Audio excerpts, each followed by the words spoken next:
Hello बच्चों, आज की इस वीडियो में मैं आप लोगों को करवाने वाला हूं क्लास 12 के फिजिक्स के रे ऑप्टिक्स का कंप्लीट रिवीजन। तो चलिए स्टार्ट करते हैं बच्चों। इस छोटी सी वीडियो में पूरे रे ऑप्टिक्स को हमें रिवाइज करना है। देखिए, सबसे पहला टॉपिक है मिरर फार्मूला। मिरर फार्मूला क्या होता है? 1/v plus 1/u is equal to 1/f। यहाँ पे u है ऑब्जेक्ट डिस्टेंस, v क्या है इमेज डिस्टेंस और f क्या बच्चों फोकल लेंथ। अब बात कर लेते हैं साइन कन्वेंशन का। तो ये है कॉनकेव मिरर। तो कॉनकेव मिरर का फोकस लेंथ इधर होगा, तो इसके लिए फोकल लेंथ आपको क्या लेना है? नेगेटिव। और कॉन्वेक्स मिरर के लिए फोकल लेंथ इस तरफ बनेगा, तो आपको इसके लिए क्या फोकल लेंथ लेना है? पॉजिटिव लेना है। यानी कि कॉनकेव के लिए फोकल लेंथ आपको नेगेटिव लेना है और कॉन्वेक्स के लिए फोकल लेंथ क्या लेना बच्चों? आपको पॉजिटिव लेना है। अब नेक्स्ट देखिए बच्चों, नेक्स्ट देखिए यहाँ पे दोनों मिरर बना हुआ, कॉनकेव मिरर है और ये कॉन्वेक्स मिरर है। तो याद रखना आपको, कॉन्वेक्स मिरर जो होता है वो सिर्फ एक ही तरह का इमेज बनाता है, वर्चुअल, इरेक्ट और स्मॉल इमेज। लेकिन कॉनकेव मिरर दोनों तरह का इमेज बनाता है, वर्चुअल इमेज भी बनाता है और रियल इमेज भी बनाता है। वर्चुअल इमेज कब बनाता है? जब फोकस के अंदर रखा होता है ऑब्जेक्ट। और रियल इमेज कब बनाता है? जब फोकस के इस तरफ रखा रहता है ऑब्जेक्ट। तो यानी आपको मेन बात क्या याद रखना, कॉन्वेक्स मिरर, कॉनकेव मिरर दोनों इमेज बनाता है, रियल इमेज भी और वर्चुअल इमेज भी। और कॉन्वेक्स मिरर सिर्फ क्या बनाता है? एक ही तरह का इमेज बनाता है, वर्चुअल, और वो भी स्मॉल वाला। तो इसके वर्चुअल यानी कॉनकेव के वर्चुअल और कॉन्वेक्स के वर्चुअल में क्या फर्क है? कॉनकेव का वर्चुअल लार्ज होता है और कॉन्वेक्स का वर्चुअल क्या होता है? स्मॉल होता है। नेक्स्ट देखिए मैग्निफिकेशन। मैग्निफिकेशन क्या होता है? Height of image to the height of object या फिर माइनस ऑफ v/u, ये मैग्निफिकेशन होता है किसी मिरर का। याद रखना, अगर इमेज रियल होगा तो रियल इमेज उल्टा बनता होता है। उल्टे इमेज का जो रियल इमेज का मैग्निफिकेशन क्या होगा? याद रखना नेगेटिव। और वर्चुअल इमेज क्या होता है? सीधे इमेज का मैग्निफिकेशन क्या होगा बच्चों? याद रखना पॉजिटिव। अब यहाँ पर 4m की वैल्यू दे रखी है मैग्निफिकेशन, आपको मिरर का नाम बताना है। और ये भी बात याद रखना, m की वैल्यू अगर 1 से ज्यादा होगी न्यूमेरिकली तो लार्ज इमेज बनेगा, और m की वैल्यू न्यूमेरिकली अगर 1 से कम होगी तो इमेज कैसा बनेगा? स्मॉल इमेज बनेगा। तो यहां पर देखिए आपके पास 4 मैग्निफिकेशन दे रखा है। यहां पे 1 से कम है तो इमेज कैसा बनेगा? स्मॉल, और प्लस है तो वर्चुअल। तो स्मॉल वाला वर्चुअल यानी वर्चुअल इमेज लेकिन स्मॉल वाला कौन सा मिरर बनाता है? वो बनाता है कॉन्वेक्स। तो इस मिरर का नाम क्या हो जाएगा? कॉन्वेक्स। यहां पे क्या? माइनस का मतलब रियल इमेज सिर्फ और सिर्फ कौन बनाता है? कॉनकेव। तो इसका आंसर क्या हो जाएगा? कॉनकेव। यहां पे आ गया प्लस का 4, तो प्लस का आया तो वर्चुअल दोनों बनाता है, कॉनकेव भी बनाता है और कॉन्वेक्स। लेकिन ये लार्ज वाला वर्चुअल है, तो लार्ज वाला वर्चुअल कौन बनाएगा? कॉनकेव बनाएगा। कॉनकेव क्या बनाता है? लार्ज वाला वर्चुअल। यहां पे आ गया माइनस का मतलब रियल इमेज सिर्फ कौन बनाएगा? कॉनकेव मिरर जो होता है वो सिर्फ रियल और वर्चुअल दोनों बनाता है। अब कॉन्वेक्स क्या बनाता है? वर्चुअल, वो भी कैसा वाला? स्मॉल वाला। Absolute refractive index mu. Refractive index क्या होता है? रेशियो है the speed of light in air to the speed of light in medium. यहाँ पे c क्या है? Speed of light in air, जिसकी वैल्यू क्या होती है? 3 × 10⁸ मीटर पर सेकेंड। और यहाँ पे v क्या है? Speed of light in medium. तो v किसके इक्वल हो जाएगा? c अपॉन में म्यू। c तो कांस्टेंट है तो v म्यू के क्या हो जाएगा? इनवर्सली प्रोपोर्शनल, यानी v1 अपॉन में v2 किसके इक्वल हो जाएगा? μ2 अपॉन में μ1। इनवर्सली प्रोपोर्शनल का मतलब ये, जिस मीडियम का रिफ्रैक्टिव इंडेक्स ज्यादा होगा उसमें लाइट की स्पीड क्या होगी? कम, और जिस मीडियम का रिफ्रैक्टिव इंडेक्स कम होगा उसमें लाइट की स्पीड क्या होगी? ज्यादा। जैसे डायमंड का रिफ्रैक्टिव इंडेक्स काफी ज्यादा होता है तो उसमें लाइट की स्पीड काफी कम होती है। एयर का रिफ्रैक्टिव इंडेक्स एकदम कम होता है, यानी एयर का रिफ्रैक्टिव इंडेक्स क्या होता है? 1, इसलिए लाइट की स्पीड एयर में सबसे ज्यादा होती है। नेक्स्ट देखिए बच्चों क्या है? Snell's law. स्नेल्स लॉ क्या बोलता है? Sine i to the sine r, यानी साइन आई अपॉन में साइन आर का जो रेशियो होता है ना, ये ऑलवेज क्या होता है? कांस्टेंट है। ये कैसे लिखना है? साइन आई अपॉन में साइन आर है, तो आई के सामने आर वाला रिफ्रैक्टिव इंडेक्स, आई के सामने आर वाला रिफ्रैक्टिव इंडेक्स और आर के सामने आई वाला रिफ्रैक्टिव इंडेक्स लिखना, यानी उल्टा पुल्टा आपको लिखना। Sine i upon sine r is equal to μ2 upon में μ1। यानी जैसे अब यहाँ पे हम लिखेंगे तो इसमें अगर स्नेल्स लॉ अप्लाई करेंगे तो क्या हो जाएगा? साइन आई की जगह क्या हो जाएगा? 30, लाइट इधर से जा रहा है, साइन 30 अपॉन में आर की जगह क्या हो जाएगा 60, तो साइन आई अपॉन में साइन आर, आई के सामने आर वाला रिफ्रैक्टिव इंडेक्स यानी म्यू बी, और आर के सामने आई वाला रिफ्रैक्टिव इंडेक्स यानी कि म्यू ए, उल्टा पुल्टा लिखना, और वैल्यू डाल के हम म्यू ए और म्यू बी में क्या कर सकते हैं, रिलेशन निकाल सकते हैं। देखिए एक नोट है, आपको याद रखना है, speed of light in medium क्या हो जाता है, जो एयर में स्पीड होता है अपॉन में उस मीडियम का रिफ्रैक्टिव इंडेक्स, यानी मीडियम में लाइट की स्पीड कम हो जाती है। कितनी कम होती है, जितनी एयर में होती है अपॉन में उस मीडियम का refractive index. Wavelength of light in medium, medium में जाते ही लाइट का वेवलेंथ भी क्या हो जाता है, चेंज होता है। चेंज कितना होता है, जितना एयर में होता है अपॉन में उस मीडियम का रिफ्रैक्टिव इंडेक्स, यानी स्पीड भी कम होता है और वेवलेंथ भी कम हो जाता है जब लाइट एक मीडियम से एयर से मीडियम में जाता है। कितना कम होता है, जितना उस मीडियम का रिफ्रैक्टिव इंडेक्स होता है उससे डिवाइड हो जाता है। बट फ्रीक्वेंसी क्या रहता है, सेम रहता है, चाहे वो मीडियम में निकालो चाहे एयर में निकालो, लाइट की फ्रीक्वेंसी क्या रहेगी, सेम, और फ्रीक्वेंसी सेम रहेगा तो एनर्जी किसके इक्वल होता है, h इंटू वेन्यू, h तो है ही कांस्टेंट और फ्रीक्वेंसी भी कांस्टेंट, तो एनर्जी भी क्या होता है, कांस्टेंट रहता है। क्वेश्चन बनता है कि जब लाइट एक मीडियम से दूसरे मीडियम में जाता है तो दो चीज कौन कौन चेंज होता है, तो स्पीड और वेवलेंथ चेंज हो जाता है। दो चीज कौन चेंज नहीं होता है, तो फ्रीक्वेंसी और एनर्जी चेंज नहीं होती है। नेक्स्ट है total internal reflection. Total internal reflection क्या होता है, जब इंसिडेंट लाइट किसी सरफेस पे क्रिटिकल एंगल से ज्यादा एंगल से इंसिडेंट करता है तो लाइट उसी मीडियम में वापस आ जाता है। इस फेनोमेना को हम क्या बोलते हैं, टोटल इंटरनल रिफ्लेक्शन। इसमें तीन कंडीशन होगा, जब इंसिडेंट एंगल क्रिटिकल एंगल के इक्वल होगा तो लाइट क्या करेगा, सरफेस पे ग्रेस करने लगेगा। अगर इंसिडेंट एंगल क्रिटिकल एंगल से कम होगा तो रिफ्रैक्शन होगा, और अगर इंसिडेंट एंगल क्या होगा, क्रिटिकल एंगल से ज्यादा होगा तो क्या होगा, TIR। यानी कि तीन कंडीशन क्या है, अगर I C से कम है तो इस केस में क्या होगा, रिफ्रैक्शन, यानी लाइट दूसरे मीडियम में चला जाएगा। दोनों अगर इक्वल होगा तो लाइट क्या करेगा, सरफेस पे क्या करने लगेगा, ग्रेस करने लगेगा। और अगर इंसिडेंट एंगल क्रिटिकल एंगल से ज्यादा हुआ तो इस केस में क्या हो जाएगा, total internal reflection TIR। Next देखिए क्या रिलेशन बिटवीन म्यू एंड सी, यानी क्रिटिकल एंगल और रिफ्रैक्टिव इंडेक्स में रिलेशन याद रखना होगा। साइन सी किसके इक्वल होता है, 1 अपॉन म्यू के, यानी कि सी किसके इक्वल होता है, साइन इनवर्स 1 अपॉन में म्यू। आपको ये रिलेशन अच्छे से याद रखना होगा।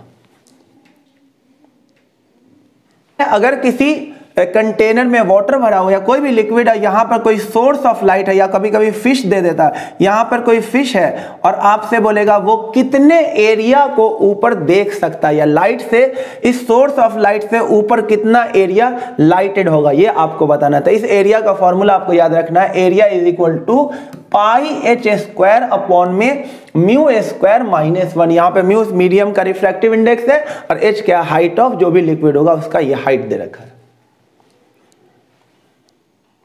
नेक्स्ट है एप्लीकेशन ऑफ TIR। ये 2 नंबर या 1 नंबर में क्वेश्चन आ जाता है। एप्लीकेशन ऑफ TIR, जो डायमंड का इतना ब्राइटनेस होता है वो भी किसकी वजह से था, टोटल इंटरनल रिफ्लेक्शन की वजह से। क्योंकि डायमंड का रिफ्रैक्टिव इंडेक्स काफी ज्यादा होता है तो उसका क्रिटिकल एंगल क्या हो जाता है, कम। क्योंकि अभी मैंने बताया C किसके इक्वल होता है, साइन इनवर्स 1 अपॉन म्यू, यानी म्यू के इनवर्सली प्रोपोर्शनल।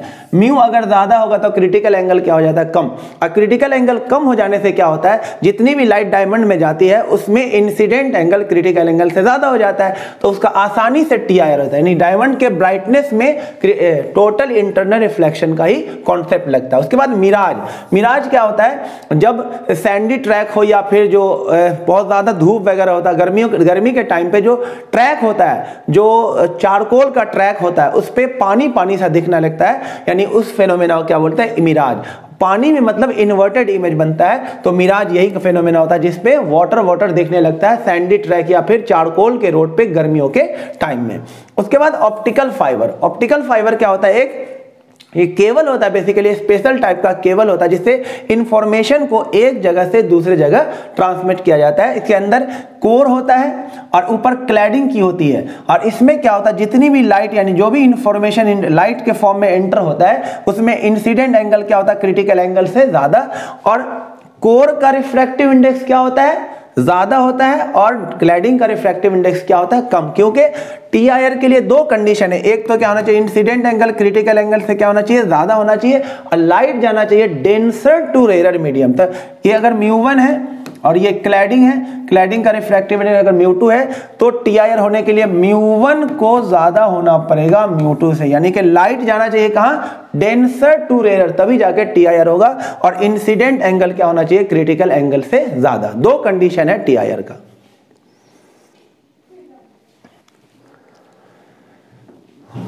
अब नेक्स्ट है लेंस फॉर्मूला। लेंस फॉर्मूला क्या होता है, 1/v, बीच में यहां माइनस आ जाता है, 1/u is equal to 1/f। यहां पे फोकल लेंथ है, v क्या है इमेज डिस्टेंस, और u क्या है ऑब्जेक्ट डिस्टेंस। साइन कन्वेंशन याद रखना, लेंस अगर कॉन्वेक्स है, लेंस अगर कॉन्वेक्स है तो यहां पे क्या मिला, कन्वर्जिंग लेंथ भी इसे बोलते हैं। तो इसका जो फोकल लेंथ होगा इधर बन रहा है, तो इसका फोकल लेंथ होगा पॉजिटिव, यानी कॉन्वेक्स लेंस का फोकल लेंथ आपको लेना पॉजिटिव। लेकिन कॉनकेव डाइवर्जिंग लेंस होता है, लाइट को ऐसे डाइवर्ज कर देगा, बैक करोगे तो यहां पे आके मीट करेगा, तो इसका फोकल लेंथ इधर मेजर होगा, तो इसका फोकल लेंथ आपको क्या लेना है, नेगेटिव लेना। इस तरफ फोकल लेंथ पॉजिटिव और इस तरफ फोकल लेंथ क्या लेना आपको, नेगेटिव। कॉन्वेक्स का फोकल लेंथ पॉजिटिव और कॉनकेव का फोकल लेंथ आपको क्या लेना है, नेगेटिव।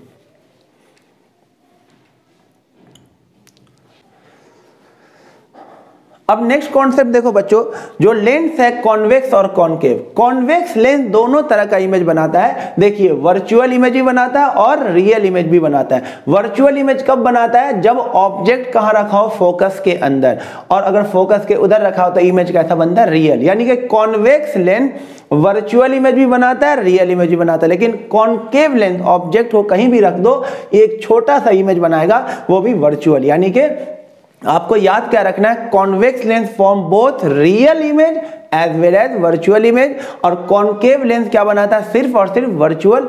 दोनों के वर्चुअल में क्या डिफरेंस है, देखिए इसका वर्चुअल क्या है, लार्ज, कॉन्वेक्स का वर्चुअल क्या होता है, लार्ज, और कॉनकेव का वर्चुअल क्या होता है, स्मॉल। यानी कि आपको याद रखना, कॉन्वेक्स जो वर्चुअल बनाता है वो लार्ज वाला, और कॉनकेव जो वर्चुअल बनाता है, कॉनकेव लेंस जो वर्चुअल बनाता है वो स्मॉल वाला।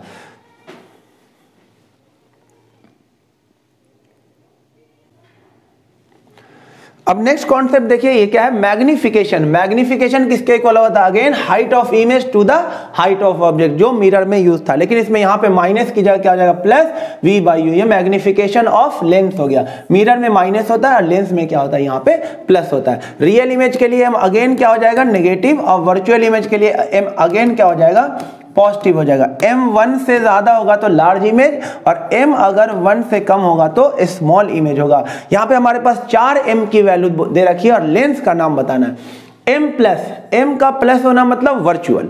तो वर्चुअल आप देखिए, वर्चुअल दोनों बनाता है, वर्चुअल कॉन्वेक्स भी बनाता है और कॉनकेव। लेकिन m का यहाँ पे जो वैल्यू है ये क्या, 1 से कम है, तो 1 से कम मतलब है स्मॉल इमेज। तो स्मॉल वाला वर्चुअल कौन बनाता है, कॉनकेव लेंस बनाता है स्मॉल वाला वर्चुअल। तो यहाँ पर लेंस का नाम क्या आ जाएगा बताइए, यहाँ पे आ जाएगा कॉनकेव लेंस। यहाँ पे आंसर आ जाएगा कॉनकेव लेंस। यहाँ पे आ गया माइनस, m का माइनस होना मतलब रियल इमेज। रियल इमेज सिर्फ और सिर्फ कौन बनाता है, कॉन्वेक्स लेंस। तो यहाँ पे आ जाएगा कॉन्वेक्स लेंस। यहाँ पे m की वैल्यू 4 आ गई, यानी पॉजिटिव, यानी कि वर्चुअल। लेकिन 1 से ज्यादा, तो 1 से ज्यादा और वो भी वर्चुअल, यानी लार्ज वाला वर्चुअल कौन बनाता है, देखिए लार्ज वाला वर्चुअल कौन बनाता है, convex lens. Convex lens virtual तो बनाता है लेकिन लार्ज वाला। तो यहाँ पे हो जाएगा ये लेंस कौन सा हो जाएगा, कॉन्वेक्स लेंस हो जाएगा इसका आंसर। और m अगेन माइनस आ गया, माइनस का मतलब रियल, तो रियल इमेज तो सिर्फ कौन बनाता है, रियल इमेज सिर्फ कौन बनाएगा, कॉन्वेक्स। कॉनकेव एक ही तरह का इमेज बनाएगा, वर्चुअल वो भी स्मॉल वाला। तो इस लास्ट पार्ट का आंसर क्या, रियल। रियल इमेज सिर्फ कौन बनाता है, कॉन्वेक्स लेंस। ये इसका आंसर होगा।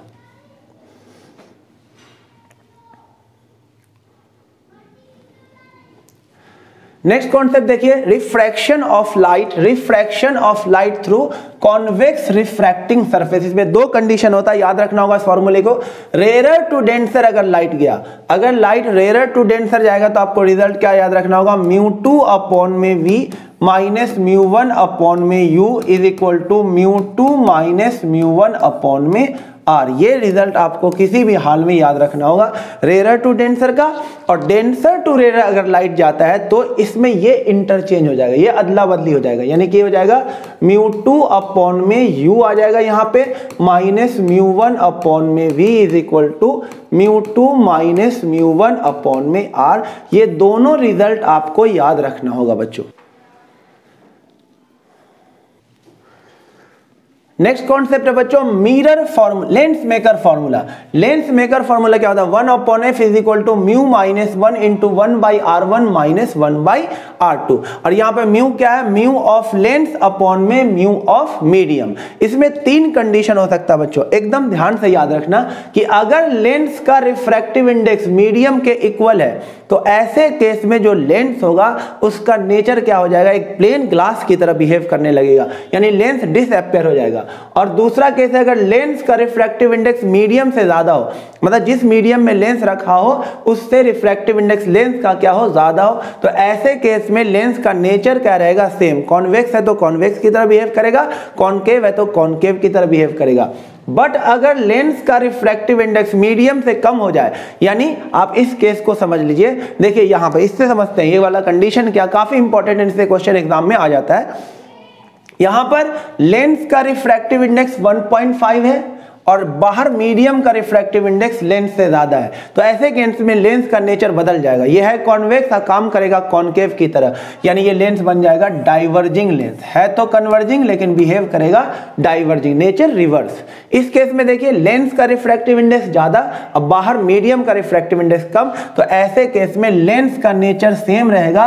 ये कॉन्वेक्स है तो कॉन्वेक्स की तरह ही बिहेव करेगा, कन्वर्जिंग है कन्वर्जिंग की तरह बिहेव करेगा। जैसे इस केस में देखिए दोनों मीडियम का, यानी कि लेंस का और मीडियम का रिफ्रैक्टिव इंडेक्स सेम हो गया, तो ऐसे केस में लेंस गायब हो जाएगा और एक प्लेन ग्लास की तरह काम करेगा, लाइट सीधा सीधा निकल जाएगा बिना कन्वर्ज या डाइवर्ज हुए। इस केस में लेंस का रिफ्रैक्टिव इंडेक्स कम है और मीडियम का रिफ्रैक्टिव इंडेक्स ज्यादा है, तो ऐसे केस में ये लेंस का नेचर बदल जाएगा, है कॉनकेव अब बिहेव कैसे करेगा, कॉन्वेक्स की तरह। तो है डाइवर्जिंग लेंस लेकिन बिहेव करेगा किस तरह, कन्वर्जिंग लेंस की तरह। नेक्स्ट कॉन्सेप्ट देखिए, अगर लेंस इक्यू कॉन्वेक्स हो तो R1 को आपको क्या लेना है, प्लस का R, क्योंकि R1 बनेगा इधर, R1 बनेगा इधर, तो इधर वाले लेंस को क्या लिया जाता है, प्लस, और R2 बनेगा इधर, तो इधर वाले लेंस को क्या लिया जाता है, इसको लिया जाता है माइनस। तो इसलिए R1 को क्या लेना आपको, प्लस, और R2 को लेना माइनस। R1 लेना प्लस R और R2 लेना माइनस R। अगर इक्यू कॉन्वेक्स ना हो के अब क्या हो, एक तरफ कॉन्वेक्स है एक तरफ प्लेन हो, तो R1 को लेना है प्लस R और R2 को क्या लेना है, इन्फिनिटी, क्योंकि प्लेन का रेडियस क्या हो जाएगा, इन्फिनिटी। अगर इक्यू कॉनकेव है तो अब इसमें उल्टा हो जाएगा, देखो R1 बनेगा इधर, यानी R1 जो रेडियस होगा इधर होगा नेगेटिव, तो R1 को लेना माइनस R और R2 बनेगा उधर यानी कि पॉजिटिव। R2 को आपको क्या लेना है, पॉजिटिव, उधर वाला क्या लेना है, डिस्टेंस पॉजिटिव, तो R1 माइनस R और R2 plus R।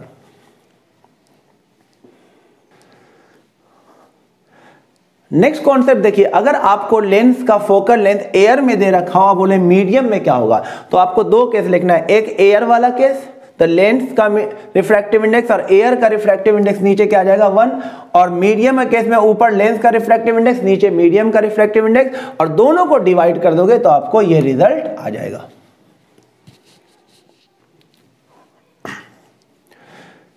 Next concept है बच्चों refraction of light through glass prism. Glass prism से जब लाइट का रिफ्रैक्शन होता है तो लाइट पहले यहाँ पे क्या होता है, रेयर टू डेंसर जा रहा है तो टुवर्ड्स नॉर्मल, फिर डेंसर से रेयर जा रहा है तो क्या होगा, अवे फ्रॉम नॉर्मल। ये इसका एक्चुअल पाथ था, ये इधर डाइवर्ज हो गया है, तो ये एंगल क्या होता है, एंगल ऑफ डेविएशन। तो इस केस में mu sine i upon sine r, और ये रिजल्ट याद रखना है, म्यू किसके इक्वल होता है, साइन, और याद रखना होगा mu is equal to sine minimum deviation plus में ए अपॉन में 2 और अपॉन में साइन ए बाई 2। ये रिजल्ट आपको याद रखना होगा। मिनिमम डेविएशन ए क्या है यहाँ पे, एंगल ऑफ प्रिज्म, याद रखना म्यू इसका रिफ्रैक्टिव इंडेक्स है। एंगल ऑफ प्रिज्म, अगर प्रिज्म इक्विलेटरल होगा तो आपको एंगल ऑफ प्रिज्म क्या लेना है, 60 डिग्री।